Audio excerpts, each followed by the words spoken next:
শুভ সকাল বন্ধুরা। তো সকাল সকাল আজকে রান্না নিয়ে চলে এসেছি। তো এই যে দেখছেন এগুলো গুলি কচু। তো গুলি কচুগুলো আমি এরকম ছাড়িয়ে নিয়েছি। আর এই যে রুই মাছ দিয়ে গুলি কচু ঝোল করব, গামাখা ঝোল করব। তো এই যে কড়া বসিয়ে দিয়েছি। তো এবার মাছটা আমি নুন হলুদ মাখিয়ে নিয়ে ভেজে নেব। এখানে আমি মাছটা নুন হলুদ মাখিয়ে নিয়েছি। কড়া গরম হয়ে গেছে, তেল দিয়েছিলাম। তো মাছটা ছেড়ে দেবো।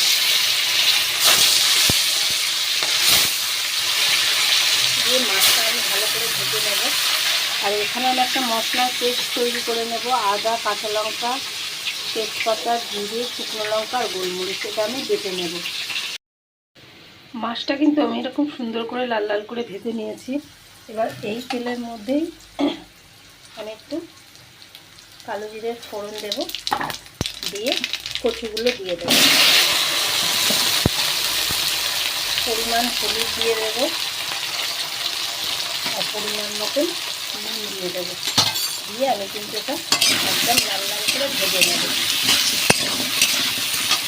আর দিয়ে দেবো টমেটোটা, এটাতে একেবারেই ভেজে নেব। এই মুখিটা আমার কিন্তু বেশ সুন্দর করে ভাজা হয়ে গেছে। এবার আমি ওই মশলাটা দিয়ে দেবো। এই মশলাটা ছিলে বাটলে কিন্তু বেশি টেস্ট হয়। তো আমি মিক্সিতেই বেটে নিয়েছি। নিয়ে এটা 2 থেকে 3 মিনিট ভালো করে কষিয়ে নেব। নিয়ে এর মধ্যে জল দেবো। গুলি কচুটা দেখুন আমার সুন্দর করে কষানো হয়ে গেছে। আর গুলি কচুর থেকে তেলও ছেড়ে দিয়েছে।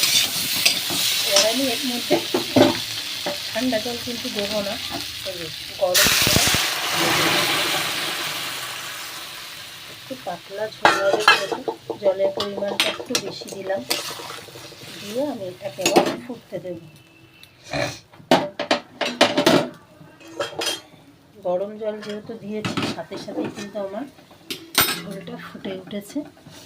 তো আমি এটাকে বেশ কিছুক্ষণ ফুটিয়ে তারপর মাছটা দেব। ফুটে এসে অনেকক্ষণ ধরেই ফুটছে আর কচুগুলো একদম সিদ্ধ হয়ে গেছে। তো আমি এবার এর মধ্যে মাছটা ছেড়ে দেবো। মাছটা ছেড়ে আমি 2 থেকে 3 মিনিট ফুটিয়ে নামিয়ে নেব। গুলি কচু দিয়ে মাছের ঝোল কিন্তু হয়ে গেছে। এবার আমি নামিয়ে নেব। একটু মাখা মাখা হয়েছে, কচুটা একদম পুরো সিদ্ধ হয়ে গেছে। দেখুন আমার গুলি কচু দিয়ে মাছের ঝোল কিন্তু হয়ে গেছে। তো আপনারা চাইলে এইভাবে বানিয়ে খেয়ে দেখতে পারেন, খেতে কিন্তু ভালো হয়। তো চলুন পরের ভিডিওতে আবার আপনাদের সাথে দেখা হবে আমার।